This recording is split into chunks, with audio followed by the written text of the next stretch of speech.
My talk is about the destruction and recreation of the X-ray corona in a changing look AGN. This is work that was recently published on APJL and which was done in collaboration with a large number of people. And particularly, I want to mention Erin Carr and Michael Lowenstein, who contributed a lot to both the data analysis and interpretation of the X-ray data. The source is 1AS1927, which was previously classified as an unobscured type 2 AGN, and which became particularly interesting around the end of 2017, when it showed an outburst in the optical, which was followed by a decline, both in the optical and in the UV, with a slope that is not too different from the t to the -5/3, which is commonly observed in tidal disruption events. The source also showed the appearance of broad optical lines, which were undetected in the archival optical spectrum, and this made it a changing look AGN, therefore, with the optical lines actually first appearing and then disappearing. But the most striking behavior was actually recovered in the X-ray band. And in this wave band, we found extreme variability, and this was shown both on short timescales, as illustrated here. So this is the XMM Newton light curve from the first observation, and you can see how the source goes up and down of about 2 orders of magnitude on a timescale of 8 hours. On longer timescales, the behavior was even more exceptional. When we first observed the source, we recovered a luminosity that was consistent with the May 2011 observation. But shortly after that, we observed a drop and then a very strong increase in the luminosity, with the luminosity going up of 4 orders of magnitude on a time scale of 100 days. And this sort of behavior is extremely uncommon, and we can say it's unprecedented in AGN, particularly on these time scales.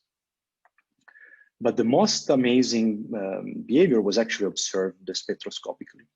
The source shown here in May 2011, so before the outburst, displays a very clear power law component, which is ubiquitous in AGN and which is produced by the X-ray corona, which is located very close to the central regions of the accreting supermassive black hole.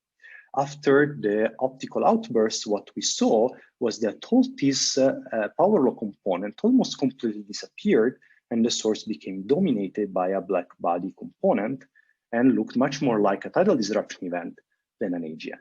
This means that the X-ray corona almost completely disappeared. And so some crazy event almost entirely destroyed this X-ray corona. Later on in July, when the luminosity was even lower, the source was actually softer. And similarly in August, when the luminosity was a little bit higher, the source was much softer than in June. And you can see here that we couldn't actually observe almost any photons from the power law component.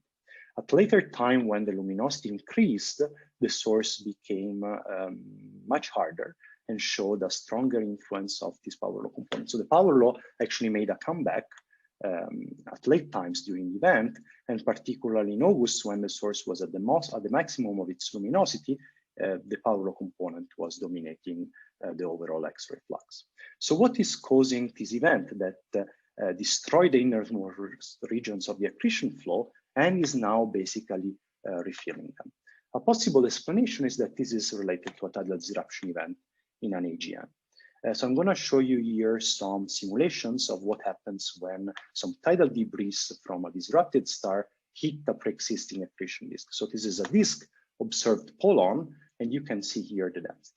So when the tidal debris hit the accretion disk, the shocks basically deplete a lot of the angular momentum of the material, and this causes a free fall and therefore a very high accretion rate in the innermost regions, which leads to a depletion of the material and basically empties the inner regions of the accretion disk. And this would therefore cause the disappearance of the X-ray source that is created by the magnetic field lines of the accretion disk.